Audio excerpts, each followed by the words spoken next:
So I had this experience before, the idea of, I am researching about the AI bubble. I am sharing all this information in this channel. I am doing all this stuff, and but the problem is that it's hard to show, to show in a conversation in real life because the reality of someone um, living, like if you don't do the research and you just take all these face value, you will you will see the thing of AI is taking over. You see all the mass layoffs. You see more and more people, not necessarily more people using it, but you're seeing it in like being pushed more in the workforce. That yeah, it's hard for come here and say, hey, no, actually this is happening.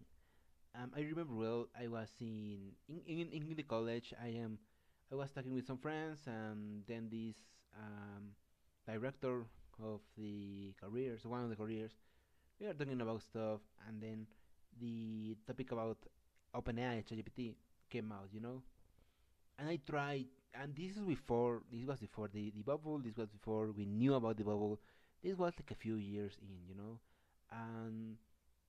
and I was say I go and I was wanted to explain like the problems of hey, OpenAI is stealing all this information, is stealing of this work, this labor, and and I see something in the phrase of AI. OpenAI is an evil company, it's an evil corporation.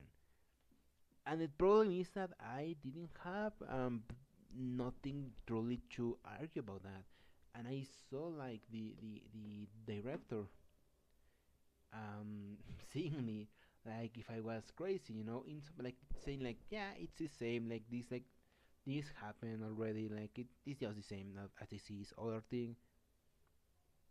But the thing is, like, yeah, I didn't have any ways to truly argue about this. And the thing is, like, even now that I do have these arguments and I do have this evidence and this data and all these patterns that are happening in front of us, I don't find it many use,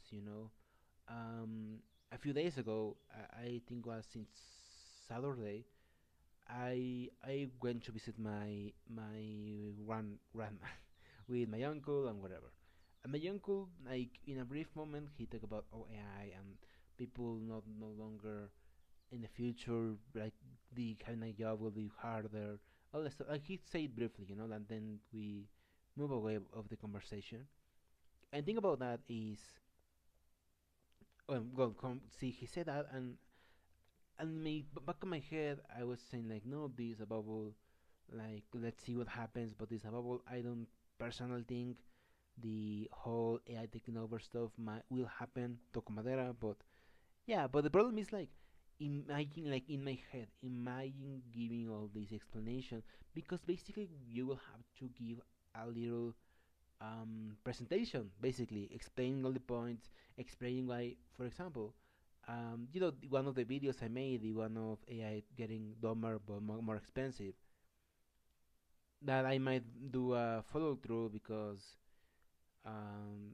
I forgot just to say something. This is the problem of making these videos not scripted. I forget some things to say, so yeah, but I don't know.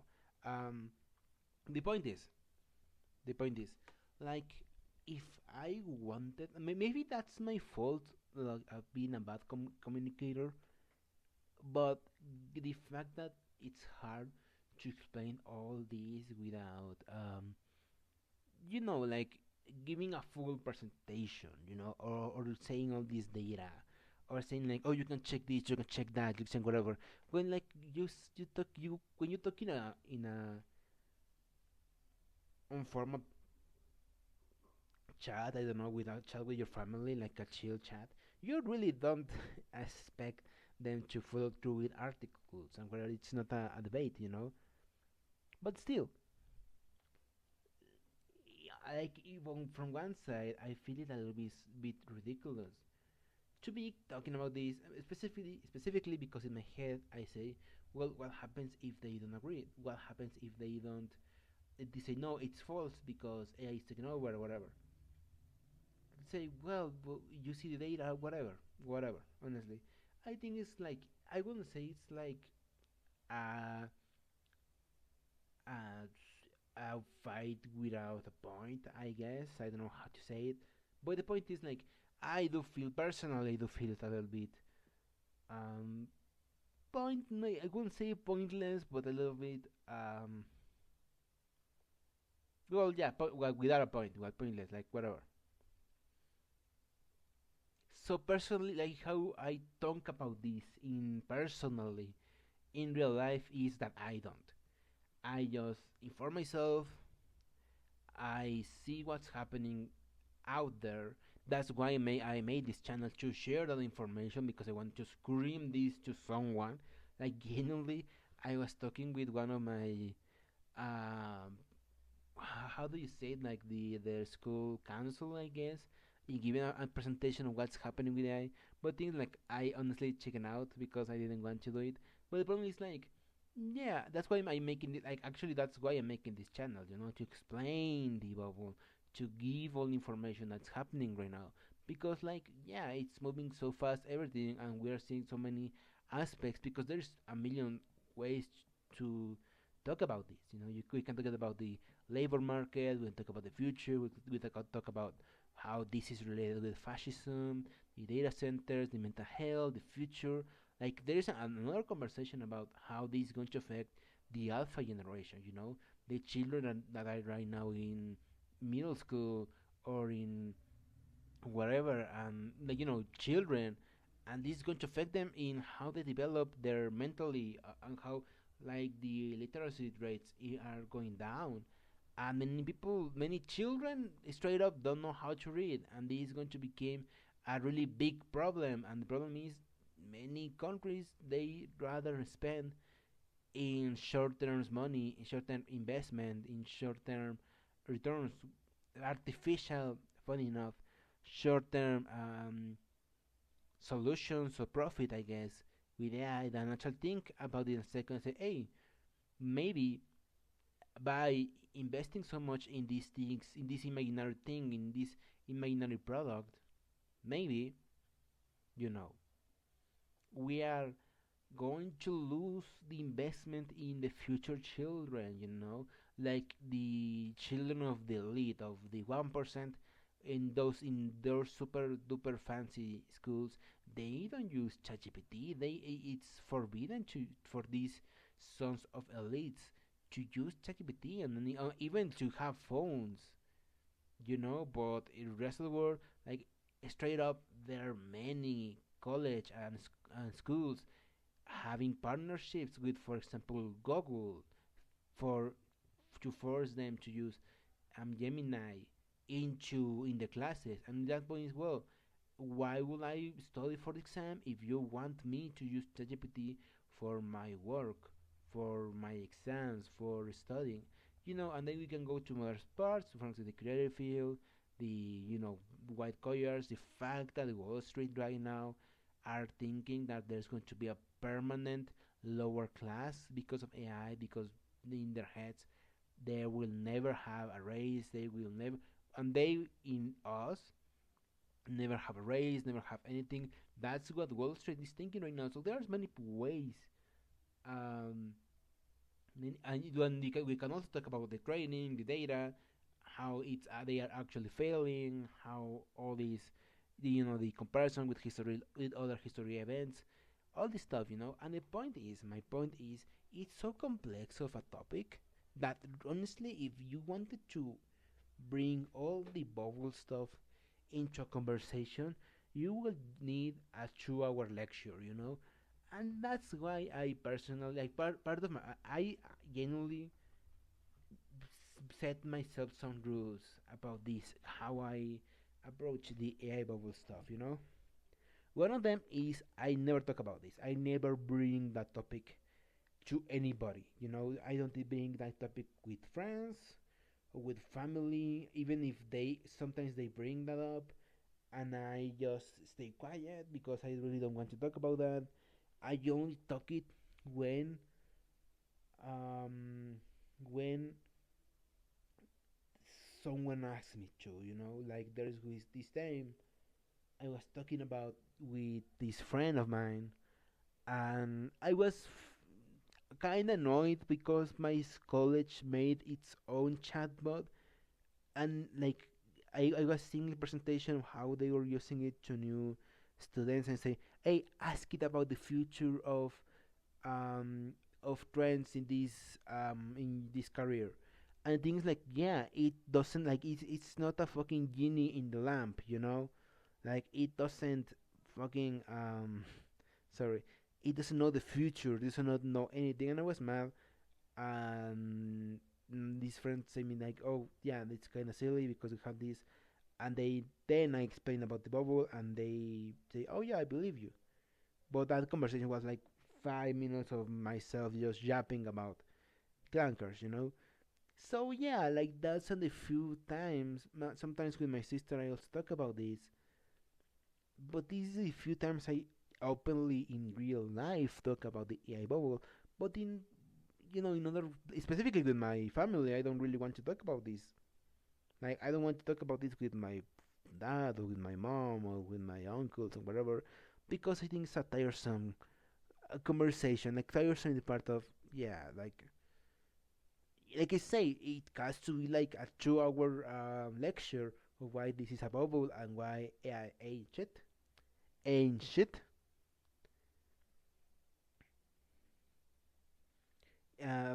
For it to explain. And what if they, and I want to recommend to talk about this movie. Um, I find this clip of this movie on YouTube. Let me find it really fast. The protagonist was Christian Bale.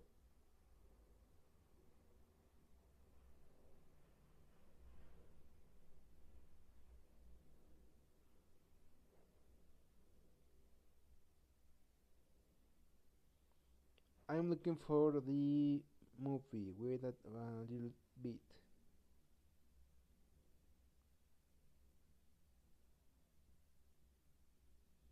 The movie is called The Big Shot.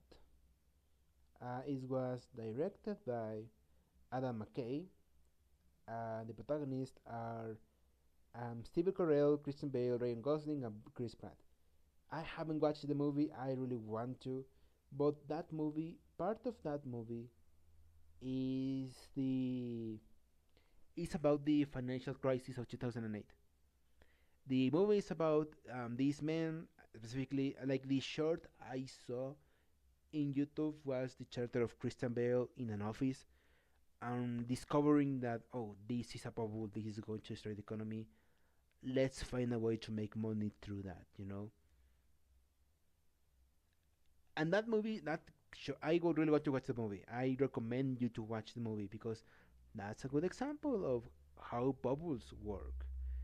Like, and I think it's interesting because because of social media, because of this open information we have right now, and we have experts, in I guess indie experts, independent experts that are not dependent, in any network or any services who can just talk about, hey, this is a bubble because of this, this, and this. Um, we know, like can know that, hey, this is a bubble. Like, but sorry, but in this movie, and it's also happening right now, many people don't know.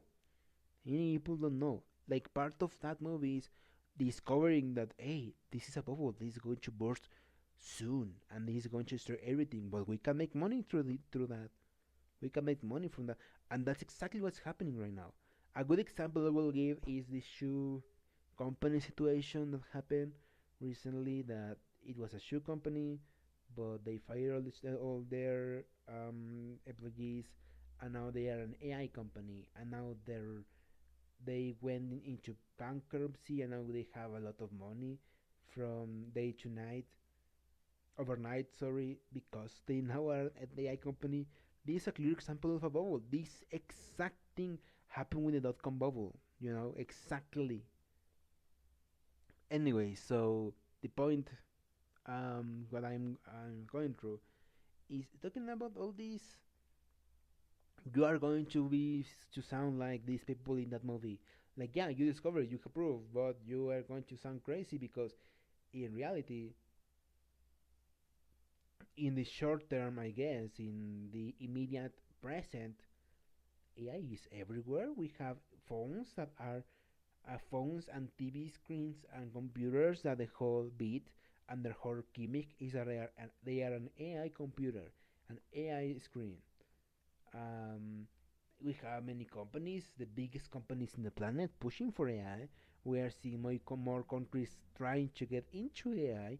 We are seeing more companies trying. For example, a good example I want to give in a personal life, Archu. My one, I was talking with my dad, um, and he was talking about this partner. I guess he has in work. The thing about him is like we discover he has a part of his job he owns. He's the owner of a bed. When that it was near the place we used to live, and we went the time it opened, to buy stuff for my dog. Um, and you say hello, hello, goodbye, whatever. And then that time we were walking to our new home, and I would say, "Hey, what happened to him? It's he's back into Spain, or they got he quit, or something like that." And he said, "No, he's now in Texas having a AI course. So now his company is pushing for AI also." And this, I have also this other thing that happened with my mom. My mom works in the bank. Like I said, I don't want to give too much of my personal life, so that's why I'm being so vague. And she sometimes works at home. So I was really tired, so I lay in the bed. Um, she was in that room in the desk, working this with his partners. You know, um, how do you say it in working at home? I forgot how we say that now.